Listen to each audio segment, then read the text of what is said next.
માટે એક મોટી યાત્રા સમાન છે સાહેબ.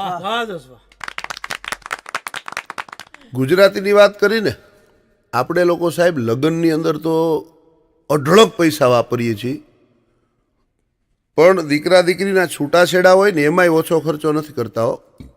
આ તમને હાવ નવી વાત કરું. હમણાં એક ભાઈ મને કહે, સુનિલભાઈ 2014માં મારા દીકરાના લગ્નનો પ્રોગ્રામ તમે કર્યો હતો.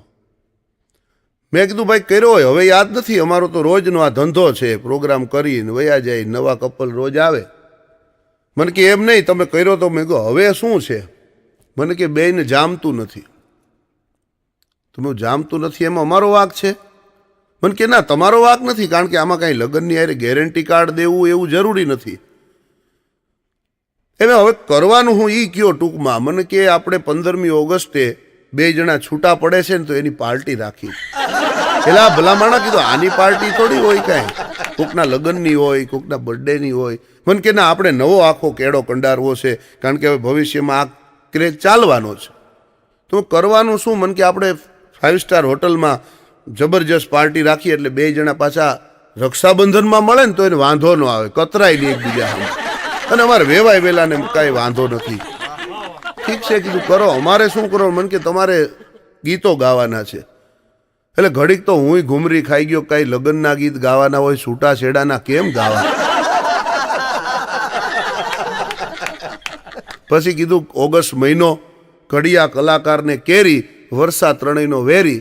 નવરા બેઠા છે, નવો કોન્સેપ્ટ તો ખબર પડે કે આ છૂટાછેડામાં કરવાનું શું હોય.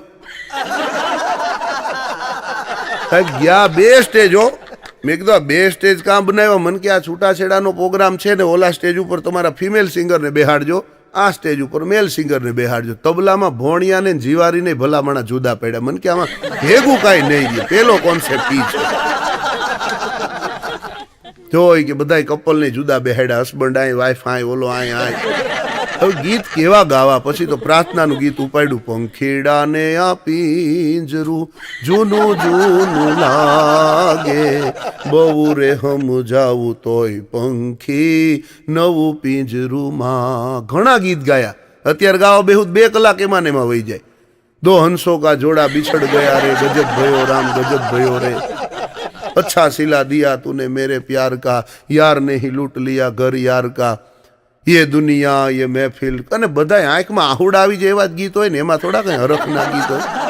છેલ્લે પછી મારાથી રહેવાનું ને રૂપાડ્યું. કોઈ કોઈનું નથી રે, કોઈ કોઈનું નથી રે. અડધી કલાક ગાયું ને ઓડિયન્સ હિબકે ચડી ગયું. પછી છોકરાના બાપા મને કહે કે હવે આવો, અહીંયા પ્રોગ્રામ પૂરો કરો, અને હમણાં વકીલ આવે ને એટલે આપણે કેક કટિંગ કરીને પછી સાઇન કરીને પછી છૂટા પડીએ.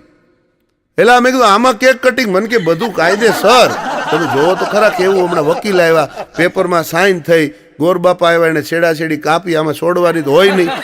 અને પછી ગાયું happy divorce to you, happy divorce to you. ત્યાં તો બધા હિપકે ચડી ગયા, જાણે કોકની કારણે આવ્યા હોય એમ. મને કે હવે આવો આપણે ડિનર સ્ટાર્ટ કરીએ. એટલે મેં કીધું ભાઈ ઘણાય સૂતકનું ન ખાય, ઘણાય શ્રાદ્ધનું ન ખાય, ઘણાય શ્રીમંતનું ન ખાય. મેં કીધું અમે છૂટાછેડાનું નથી ખાતા ભલામણ. મને કે તમે જોવો તો ખરા, આવો મજા આવશે. ત્યાં ગયા, તમારા તબલાવાળો પહેલાં પૂગી ગયો. મને કે ભાઈ આમાં ઓલું પાણીપુરીના કાઉન્ટર ઉપર પાણી પડ્યું છે, પૂરી નથી, જરા કયો ને પૂરી મૂકે. એટલે મેં કીધું કેટરિંગવાળા ભાઈ અહીંયા પૂરી મૂકો. મને કે પૂરી સામે પડી છે, આ છૂટાછેડાનો પ્રોગ્રામ છે ને એટલે બધું નોખું રાખ્યું, ભેગું કાંઈ આપણે નથી રાખ્યું. રગડા પેટીસના કાઉન્ટર ઉપર ગયા, રગડો હતો પેટીસ. મને કે પેટીસ જો સામે હશે, આ છૂટાછેડાનો પ્રોગ્રામ છે, આમાં પૂછવા તમે કાંઈ ન રહેતા. જે આવે એ લાગટ તમે હાલતા જાયજો ને ખાતા જાયજો, નહીતર 3 કલાક સુધી નહીં ખાઈ હગો. સાહેબ મૂળાને કાકડીને નોખા પાડ્યા હતા હો. કઢી આવીને દાળવા, ખીચડી આવીને કઢીવા. મેં કીધું કોન્સેપ્ટ તમારો બહુ ગજબનો. મને કે આપણી પાસે નવો આઈડિયા હોય, અને હવે આવતા વર્ષોમાં ટ્રેન્ડ ચાલવાનો છે, એટલે શું છે કે આપણે સમાજને કંઈક નવું દઈ. મરે આ નવું નથી દેવું. બીક તો અમને એ લાગી કે કોકના છૂટાછેડાના ગીત ગાવામાં ક્યાંક અમારા ન થાય, કારણ કે આ તો જેવું કરો એવું થાય સાહેબ.